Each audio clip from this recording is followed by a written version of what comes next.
गेले अनेक दशकं माझ्या जन्मापासून हे माझ्या वडिलांचा आजोळ आहे कोल्हापूर आणि माझ्या आजी शारदाबाई पवार, शारदाबाई भोसले त्या इथेच राहायच्या, त्यांचे मामा इथे राहायचे. त्याच्यामुळे दरवर्षी आम्ही माझ्या वडिलांच्या मामांना भेटायला इथे यायचो. तेव्हा दर्शन नेहमी माझ्या आजी आणि त्यानंतर माझ्या आईबरोबर अनेक वर्ष करत आले. त्यामुळे कोल्हापूरला आलं की अंबाबाईचं दर्शन हे मी नेहमीच घेते.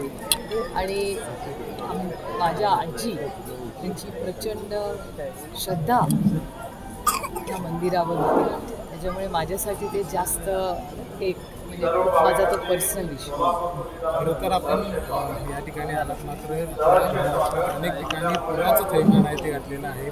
इकडे काय मागणी मागितलेलं आहे? कारण शेतकरी संकटात आहे, गावे सगळी संकटात आहे. गेले 2 महिने आपण खरं तर मेमध्ये पाऊस सुरू झाला आणि जून जुलैमध्ये जेव्हा सेशन होतं तेव्हाच आम्ही महाराष्ट्र सरकारला सातत्याने मागणी करत आले की ओला दुष्काळ जाहीर करा आणि सरसकट कर्ज माफी शेतकऱ्यांची करा. ही परिस्थिती असतानाही महाराष्ट्राच्या सरकारने काही केलं नाही. म्हणून ह्या देशाचे सहकार मंत्री, जसं NDRFची टीम जेव्हा येते ती होम मिनिस्ट्रीच्या अंडर येते. त्याच्यामुळे अमित भाई शाह यांच्याकडे देशाच्या 2 जबाबदाऱ्या आहेत. एक गृहमंत्री देशाचं म्हणून आपल्याला जेव्हा अशा अडचणी येतात तेव्हा केंद्रातून आपण मदत मागतो ती त्यांच्या अंडर येते. आणि सहकार हीही त्याचेच मंत्री आहेत देशाचे. त्याच्यामुळे राष्ट्रवादी काँग्रेस पक्षाचे आम्ही 8ही खासदार लोकसभेतले आम्ही अमितभाई शाहांची जाऊन वेळ घेतली आणि त्यांना विनंती केली की महाराष्ट्राच्या सरकारला आपण कृपा करून सांगावं आणि मार्गदर्शन करावं की जुलै महिन्याची गोष्ट आहे की सरसकट कर्जमाफी करा आणि महाराष्ट्रात ओला दुष्काळ जाहीर करा. ही मागणी राष्ट्रवादी काँग्रेस पक्ष गेले 2 महिने सातत्याने महाराष्ट्र आणि केंद्र सरकारकडे मागतो. या बाबतीत सरकार संवेदनशील आहे असं वाटतंय का? कारण तुमच्या प्रश्नातच माझं उत्तर आहे ना. तुम्हाला वाटतंय विचारायला की हे सरकार असंवेदनशील आहे आणि हे दिसतंच आहे ना डोळ्यांनी. म्हणजे 1 वर्षापूर्वी हेच सरकार तुम्हाला कोल्हापूरमध्ये सांगत होतं की आम्हाला सत्ता द्या राज्याची, आम्ही सरसकट कर्जमाफी करू. हे तुमच्या चॅनलनी दाखवलेलं आहे, तुमच्या सगळ्याच चॅनलनी. त्याच्यामुळे सरसकट कर्जमाफी ही किंवा शेतकऱ्यांना हमी भाव हा जो शब्द त्यांनी ऑक्टोबरच्या आधी दिला होता तो कुठलाही पुढचा ऑक्टोबर आला आहे ना. कुठल्या स्कीममध्ये ना स्कॉलरशिपचे पैसे वेळेवर PhDच्या मुलांचे मिळत आहेत, ना लाडकी बहीण योजनेमध्ये नावं कमी होत आहेत. आणि शेतकऱ्याचं तर कंबरडं मोडलंच आहे. आणि ज्या काळ्या मातीशी इमान राखणारा हा शेतकरी आहे, तुमचा आणि माझा अन्नधान्याचा प्रश्न सोडवणारा हा शेतकरी आहे, तो आज अडचणीत आहे. आणि त्याला सरसकट कर्जमाफी आणि ओला दुष्काळ हा तातडीने सरकारने, खरं तर खूप उशीर झालेला आहे. मला असं वाटतं जर आता त्यांनी हे काही पाऊल उचललं नाही तर आम्हाला रस्त्यावर उतरल्याशिवाय दुसरा काही मार्ग नाही. मुख्यमंत्र्यांनी पुण्यातल्या रस्त्यांसंदर्भात तक्रार केलेली आहे. आयुक्तांना स्वतः फोन करून सांगितलेले आहेत की खड्डे मोठ्या प्रमाणात पडलेले आहेत. तर मुख्यमंत्री छोट्या छोट्या गोष्टींची दखल घेतात असं वाटत नाही का आपल्याला? याची दखल तर आम्ही अनेक वर्ष घेतोय सातत्याने. पुण्यामध्ये क्राईम आणि पुण्याचं इन्फ्रास्ट्रक्चर हे पूर्णपणे कोलॅप्स झाले. दुर्दैव आहे. मी जड अंतकरणातून म्हणते, कारण का त्या भागाची लोकप्रतिनिधी म्हणून मी काम करते. हिंजवडीचा प्रश्न तुम्ही पाहिलेला आहे. तुम्ही सगळ्या चॅनल्सनी आम्हाला मदत केली, याबद्दल तुमचे मी मनपूर्वक आभार मानते की तुम्ही सातत्याने ह्या गोष्टी दाखवताय. तुम्ही ह्या सरकारने म्हणजे मोठे जे रस्ते असतात ना, म्हणजे शक्तीपीठ असेल किंवा असे मोठे इन्फ्रास्ट्रक्चरचे 80,000 कोटी 1 लाख कोटी असे जे मोठे इन्फ्रास्ट्रक्चर प्रोजेक्ट्स असतात ना, त्याला या सरकारकडे म्हणजे पटपट फायली हलते आणि निधी असतो.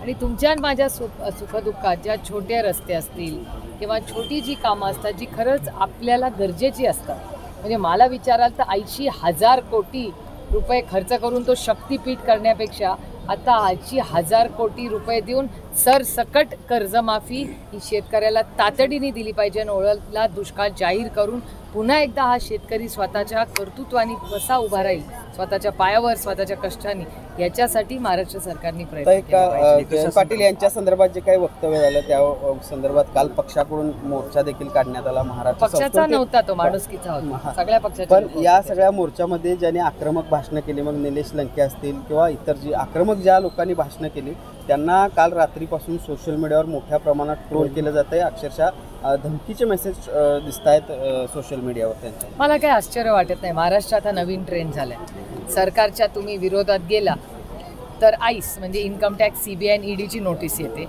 आणि ती नाही शक्य पाठवणं असेल तर हा नवीन ट्रेंड आहे की फोन करणे, धमक्या देणं. तर मला काही आश्चर्य वाटत नाही, कारण काही दुर्दैव आहे ज्या महाराष्ट्राच्या पोलिसांना, तुम्हाला आणि मला आणि महाराष्ट्राच्या नागरिकांना सार्थ अभिमान आहे, म्हणजे मला महाराष्ट्राच्या पोलिसांचा सार्थ अभिमान आहे, अशा पोलिसांवर जेव्हा त्याची भीतीच या सरकारमध्ये राहिली नाही, कारण का त्या वर्दीला भीती राहिली नाही, कारण का सर्वसामान्य असे जे गुंड आहेत त्यांना सिक्युरिटी दिली जाते, ज्या लोकांवर 12 वर्ष लोक जेलमध्ये राहिलेले आहेत त्यांना सिक्युरिटी दिलेली जाते. हा नवीन ट्रेंड आहे. दुर्दैवाने महाराष्ट्राच्या सुसंस्कृत महाराष्ट्राला न शोभणार आहे. आज तुम्ही आईचं दर्शन घ्यायला आलात, मात्र आपण बघितलं आर्थिक निकषावर आरक्षणाचा विषय विचार व्हावा. नेमकं आपलं आरक्षणासंदर्भात भूमिका काय आहे? मी असं बोललेलेच नाही. माझा वाईट पाहिला, माझा सगळा इंटरव्ह्यू पाहिलाय का? NDTVचा तुम्ही पाहिलाय का? नाही पाहिजे. हां, मग प्रश्नच चुकीचा आपण आहे. नेमकं आपल्याला मी असं मला प्रश्न विचारला की मराठा आरक्षणाचा आंदोलन, पूर्ण ऐकून घ्या, मराठा आरक्षणावर तुमचं काय मत आहे? तर मी त्यांना असं उत्तर दिलं की मराठा, धनगर, लिंगायत आणि मुस्लिम समाजाच्या आरक्षणाचे मुद्दे गेल्या काही वर्षात वारंवार मांडले जातात आणि ते मी सातत्याने सगळ्यात जास्त महाराष्ट्रातून मराठा, धनगर, लिंगायत आणि मुस्लिम समाजाच्या आरक्षणात कोणी मांडलं असेल तर ते मी मांडलेलं. हा डेटा आहे.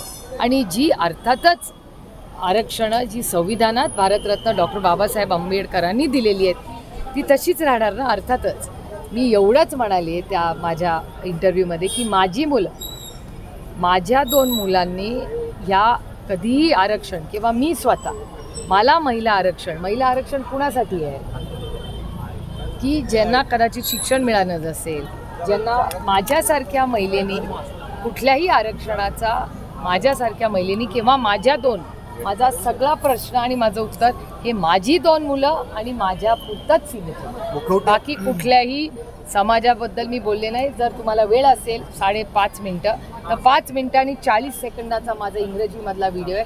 माझी हात जोडून सगळ्यांना विनंती आहे की 5 मिनटं 40 सेकंदच काढा आणि तो माझा व्हिडिओ इंग्रजी भाषेतला आहे, तो प्लीज बघा. तुम्हाला इच्छाच होणार नाही हा प्रश्न विचारायची मला. केशव उपाध्यायने देखील टीका केलेली आहे. मुख्यमंत्री मागचे खरे चेहरे आणि दोघी म्हणून देखील हॅशटॅग वापरत अरे ठीक आहे ना, ही लोकशाही आहे, प्रत्येकाला बोलायचा अधिकार आहे. आमच्यावर टीका करायचा इतना तो हक बनताय ना. खरं तर सुसंस्कृत महाराष्ट्रामध्ये संस्कृती बचाव मोर्चा काढावा लागतोय ही खरं तर दुर्दैवी आहे.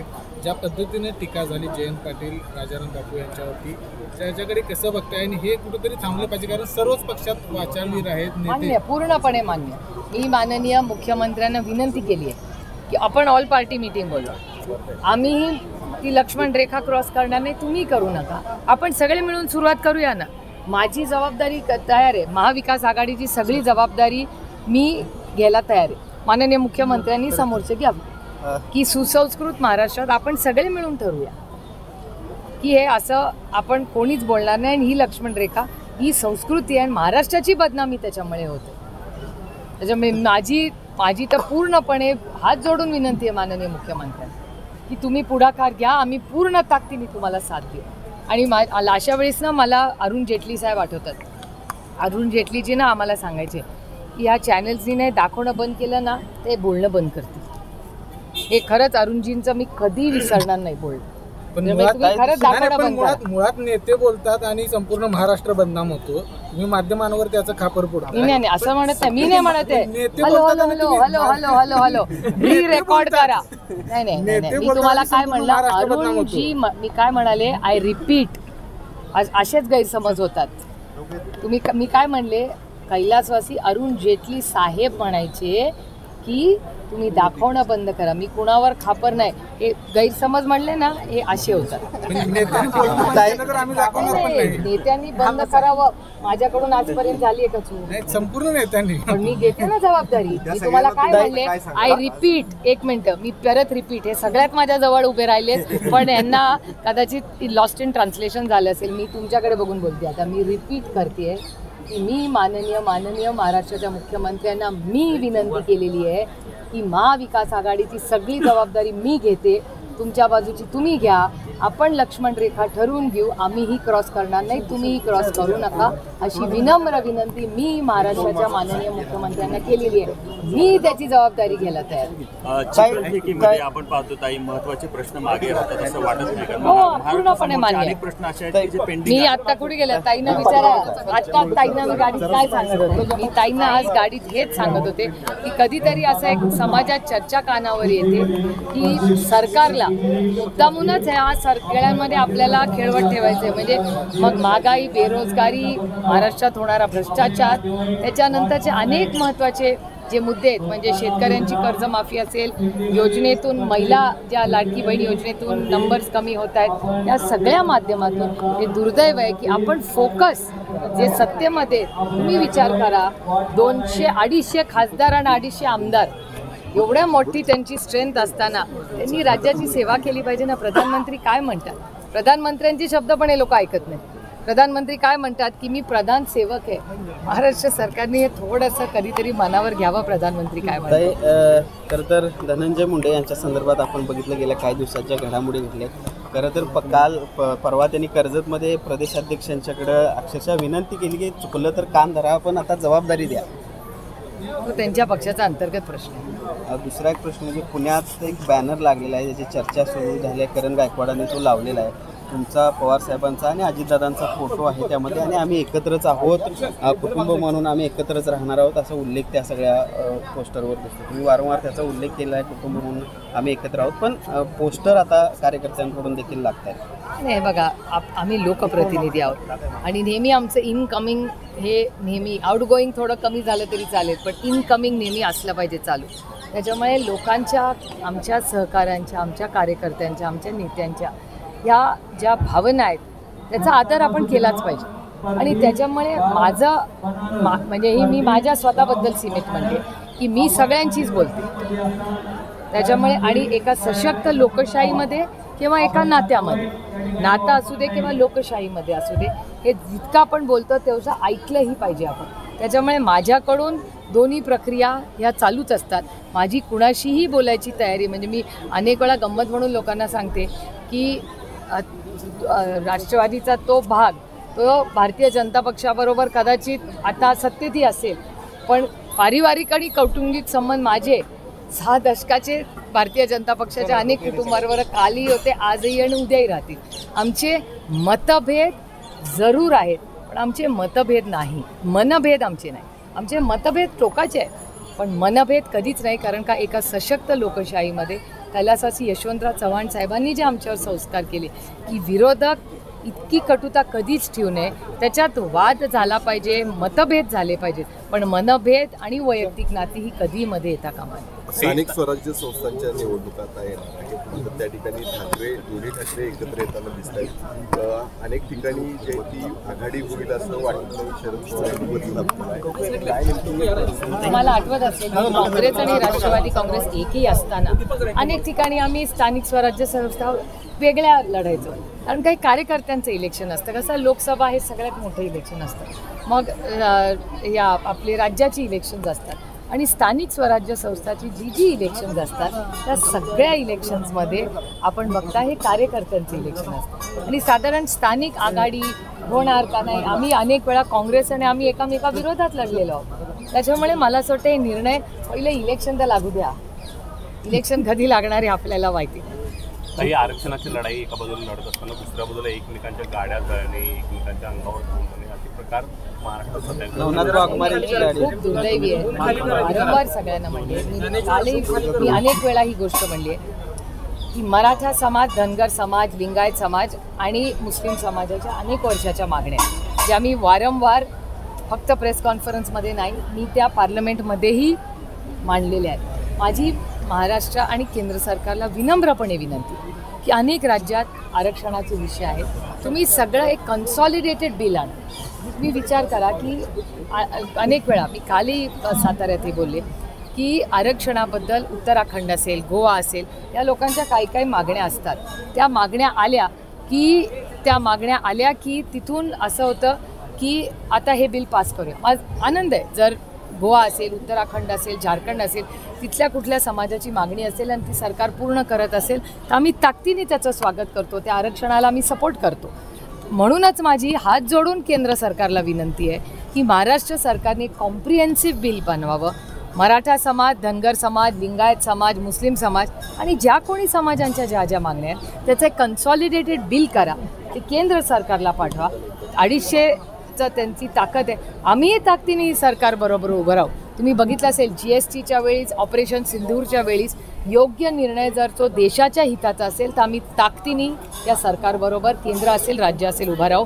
तर एक कॉम्प्रिहेन्सिव्ह आरक्षणाचं बिल मराठा, धनगर, लिंगायत आणि मुस्लिम समाजाचं आलं आणि केंद्र सरकारने त्याच्यावर चर्चा ठेवावी आणि आपण सगळे मिळून या सगळ्या समाजांना न्याय देऊ. आम्ही ताकदीने जर सरकारने बिल आलं तर सरकारच्या बरोबर उभं राहू. काही गॅजेट हैदराबाद असू दे, सातारा असू दे, त्याचा वापर केला जातो. शाहू महाराजांनी कोल्हापूरला म्हटले की निजामांचं गॅजेट आता आपण का मानावं, यातून काही साध्य होणार वाटतं? नाही, काही नक्की कळत नाही कारण का कालही ती केस आली होती. मग मला वाटतं आज परत येणार आहे. त्यामुळे नक्की काय सरकारचं धोरण आहे ह्याच्याबद्दल अस्पष्टता अजूनही आहे. त्याच्यामुळे मी विनम्र विनंती महाराष्ट्राच्या माननीय मुख्यमंत्र्यांना करते की तुम्ही एक प्रेस कॉन्फरन्स घ्या आणि आम्हाला सगळ्यांना समजून सांगा की ह्या गॅजेटचा काय इम्पॅक्ट होईल.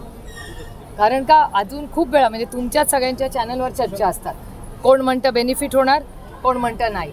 कन्फ्युजिंग होतं ना माणसाला की नक्की काय आहे, म्हणजे बेनिफिट होणार आहे का नाही होणार आहे. त्याच्यामुळे माझी विनंती आहे महाराष्ट्राच्या मुख्यमंत्र्यांना की तुम्ही एक ऑल पार्टी मीटिंग बोलवा, तुम्ही एक चांगलं प्रेझेंटेशन आणि सगळ्या मीडियाला बोलून राज्यात जाऊ दे ना की नक्की काय परिस्थिती आहे, कुणाला काय मिळणार आहे, किती टक्के, कुठली सवलत मिळणार आहे, या सगळ्याची माहिती आमची विनंती आहे की महाराष्ट्राला माननीय मुख्यमंत्र्यांनी द्यावी अशी आमची विनम्र विनंती आहे. आज नवरात्र उत्सव करतो आहे.